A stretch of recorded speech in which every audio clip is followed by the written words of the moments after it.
Hello, everybody. Captain Marty here. It is Thursday already.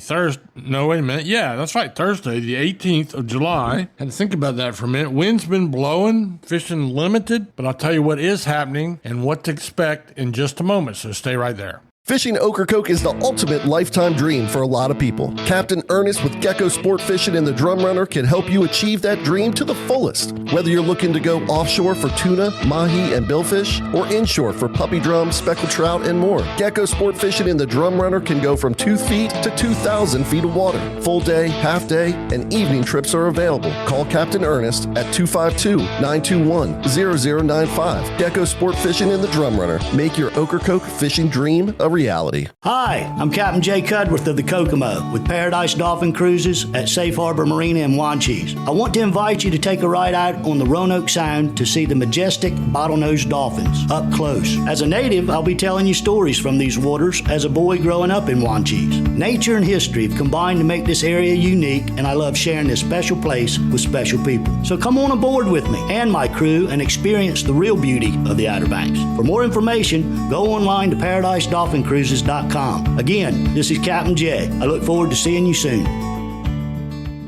Well, if you were on the Outer Banks yesterday, you watched the wind blow, and kind of typical for this time of year, but we did not get anybody offshore that I could find. I talked to some people. I talked to Captain Barry Sawyer on the waist knot out of Pirates Cove, and got a couple days here where the wind's been blowing and things are slowing down. Hatteras, not a good wind for Hatteras yesterday, so they all laid up. But Capt. Omie Tillett used to always say even the fish need a day off too every once in a while. Capt. Omie was the father of our modern fleet, and one of the fathers of the modern Carolina hull, and just a great man. His sayings I use all the time. Another one he used a lot was, "I just can't hoist it all aboard," when he had something that was confusing or he couldn't fathom what was going on. What he meant by that's an old saying the trawlers used to use when they got a big net full of fish and it was so big they couldn't get it up on the deck of the boat.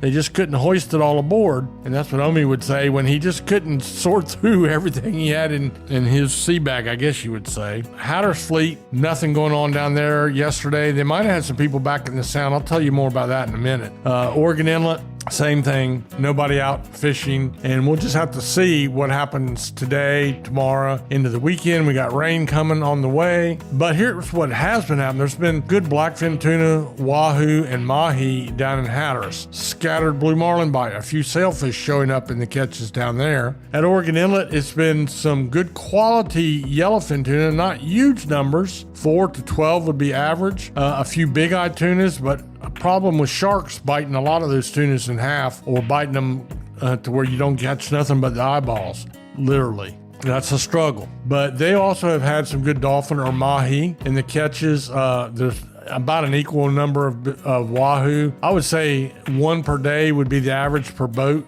something like that. But back down to Hatteras, remember this time of year normally is really good wahoo fishing. I call them the wahoo capital of the world. So, the fish are taking a day off. The boats guys had a time to go home, mow their yards, do some things with the family, and catch their breath. And then we'll let you see where it goes from there. Pier and surf fishing, really no changes there. Kind of scrappy right now. And then water temperatures are all over the place. Depending on which direction the winds come, you may say to yourself, wait a minute, it's a south wind or a southwest wind, and the air temperature is really hot. All that's coming up from the south. Why is the ocean water so cold? Well, it probably isn't cold from Cape Point or the Cape Hatteras Lighthouse south, because that wind is blowing on shore. But from Cape Hatteras north, all the way up to the Virginia line, a southwest wind is blowing off the beach. And what that does, it takes all that warm water that comes in from the Gulf Stream that the east winds have pushed up on the beach, and it blows it offshore. When it blows that surface water offshore, then that cold water left over from spring comes up from underneath, and it can be really cold. You can be scorched on the beach yesterday and run jumping in the surf at Kill Devil Hills, and you'll come running back out of there in a hurry. So please pay attention to rip current warnings and things like that. But fishing wise, it's just a mixture of small bottom fish mostly. Everything is spots, croakers, bluefish, sea mullet,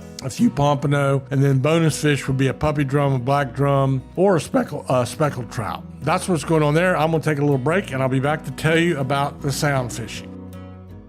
Locally owned and operated since 1971, Billy's Seafood has been providing the locals and visitors of the Outer Banks with some of the freshest seafood you'll find. Not too far off the beaten path down Collington Road in KDH, Billy's Seafood has become a landmark for those seeking top-notch seafood at affordable prices. Billy's Seafood also has beer, wine, grandma's tuna salad, and other groceries as well. To see more, go online to billyseafoodobx.com. Billy's Seafood, putting fresh seafood on your table for over 50 years. Sound fishing can be a challenge when you have a hard southwest wind. And I couldn't, to be honest with you, I could not find a report. I did find a day-old report where one of our inshore guides out of Oregon Inlet went back in the sound and caught 80 speckled trout day before yesterday. So that was good.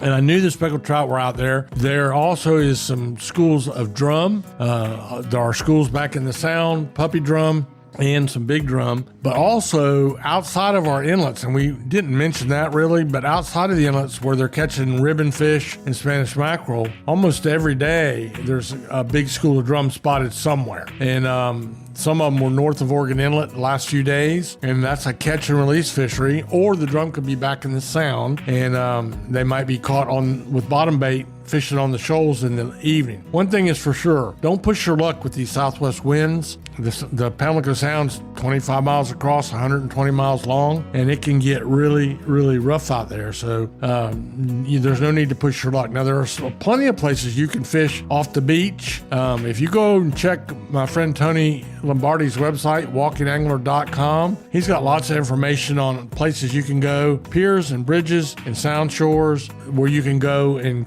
cast a lure, a mirror lure, or a sting silver, or a pop and plug, a grub, whatever it may be, and do that while the wind is blowing. You can also go sheephead fishing around any bridge or any structure that you can find. And it's been good this year. That's the one fishery that's been really consistent and really good. But there again, it's not a guarantee. You need fiddler crabs, and you need to go on the right tide, and your local tackle shops will help you figure that out. That's why it's worth your money to shop with our local tackle shops, and you're going to get prices that will compare to big box store prices. You'll get fresher bait, get more different kinds of bait, and you're going to get the local knowledge. So keep all that in mind. And finally, before I leave you today, I want to tell you that we do have shrimp season is underway, and I was talking to my friend Luke Midget, our sponsor at Insane Seafood. He has a place in Stumpy Point on the highway and another one over in Columbia, and the brown shrimp are running, although it's blowing today, and it blew yesterday. But he did tell me on Friday the boats will get back out again, and he's anticipating